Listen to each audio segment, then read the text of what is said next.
মুস্কান ও সাগরের স্কুল জীবনের ভালোবাসার গল্প। মফস্বলের একটি ছোট্ট শহরে অবস্থিত সোনালী বিদ্যানিকেতন স্কুলে পড়ত মুস্কান ও সাগর। দুজনই একই শ্রেণীতে, কিন্তু স্বভাব ছিল ভিন্ন। মুস্কান ছিল চুপচাপ, স্টুডিয়াস এবং দারুণ আঁকতে পারত। অন্যদিকে সাগর ছিল হাসিখুশি, বন্ধুপ্রিয় আর খেলাধুলায় খুব ভালো। প্রথম পরিচয় হয়েছিল ষষ্ঠ শ্রেণীতে। নতুন সেশনের প্রথম দিনেই সাগর হঠাৎ দেখে যে তার পাশের বেঞ্চে বসেছে এক নতুন মেয়ে, মাথায় দুই বেনি, চোখে লজ্জা মাখানো চাহনি।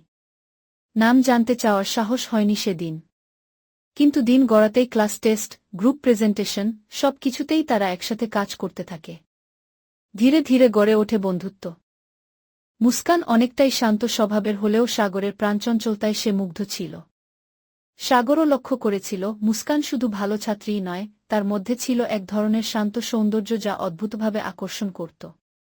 সপ্তম শ্রেণীতে উঠে তারা আরও ঘনিষ্ঠ হয়।